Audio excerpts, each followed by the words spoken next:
Conseillères et conseillers communautaires, mesdames et messieurs, l'élection du président, puis de la gouvernance de l'Agnon Trégor Communauté est éminemment politique. Pas au sens politicien du terme, mais bien au sens noble du terme, celui qui qualifie la conduite des affaires de la cité. J'ai mené une politique depuis 12 ans à la présidence de LTC de construction d'une communauté susceptible de bien faire ensemble ce que nous ne pourrions faire chacun dans nos communes, dans le but de répondre au mieux aux besoins des Trégoroises et des Trégorois. Resté au service du Trégor, je me tourne vers l'avenir. Dans la lettre que je vous ai adressée il y a quelques jours, j'ai dressé les grandes orientations sur lesquelles je souhaite que nous fondions notre programme pour ce mandat. Nous écrirons donc ensemble, dans les 6 mois à venir, notre projet pour le Trégor, avec tous les élus du territoire et ses forces vives. Cette démarche participative devra désormais être celle de notre fonctionnement communautaire, ordinaire, à l'écoute de la population, des élus municipaux, des élus communautaires, pour définir un programme, notre programme, et le mettre en œuvre. Cette animation territoriale aura pour but de contribuer à tous les échelons territoriaux, communes, pôles, communautés, à la vitalité de l'ensemble du territoire. Dans certains domaines de compétences de LTC, nous avons fait nos preuves. Notre efficacité est reconnue. Je pense au développement économique, au tourisme, à certains services à la population, l'eau potable, l'assainissement, la gestion des déchets, l'urbanisme, les bassins versants, l'habitat. Même s'il reste encore beaucoup à faire dans tous ces secteurs, nous pouvons toujours faire mieux.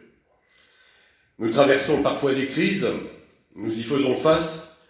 Aujourd'hui, celle du plan social de Nokia, que nous refusons et sur lequel nous agissons tous les jours.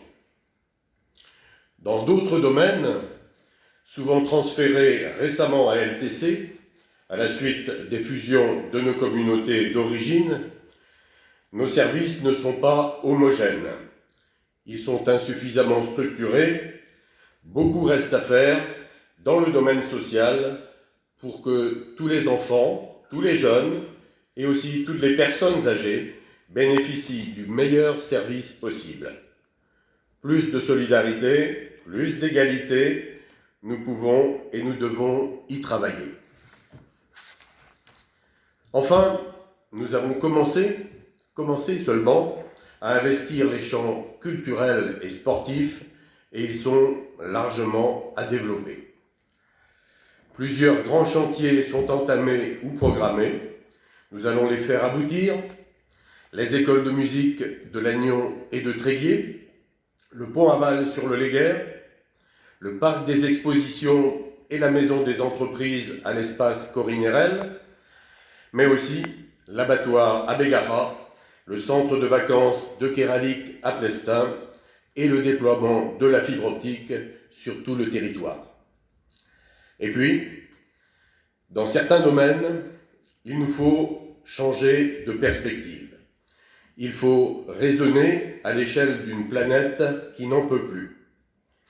Oui, il y a urgence à nous mobiliser à notre mesure, individuellement et collectivement. Parce que nos comportements pour nous déplacer, pour nous chauffer, pour nous nourrir, pour travailler, ne sont plus supportables par l'environnement, il faut en changer. Ce seront les chantiers majeurs de ce nouveau mandat. Organiser les mobilités, produire une énergie renouvelable, ne pas gaspiller, produire et consommer local, promouvoir de nouvelles formes de travail. Nous aurons l'occasion de traduire cette volonté dans des documents essentiels qui font suite au schéma de cohérence territoriale, le SCOT. Il y aura le plan local d'urbanisme intercommunal Habitat, le plan climat air énergie territorial, le plan des mobilités, le pays d'art et d'histoire et le plan d'action sociale. La crise sanitaire que nous traversons nous fait comprendre que nous devons transformer nos modes de vivre. Soyons à la pointe de ce mouvement. Notre industrie de haute technologie peut trouver à s'appliquer pour y parvenir. Nos entreprises, nos artisans peuvent y multiplier les emplois nécessaires à notre territoire. Nos centres-villes et centres-bourgs peuvent retrouver vie dans de nouvelles formes d'habitat, de loisirs, de culture, de consommation. Pour notre projet de territoire, je vous invite à croire en nous-mêmes, à croire en l'avenir du Trégor. Cessons de nous plaindre. Il n'y a aucune fatalité. N'attendons pas de salut de l'extérieur. Comptons d'abord sur nous-mêmes.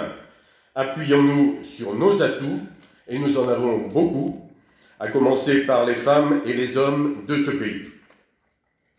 Autour d'une ville comme Lannion, au cœur d'un Trégor largement préservé, sur une côte d'exception, il doit faire bon vivre.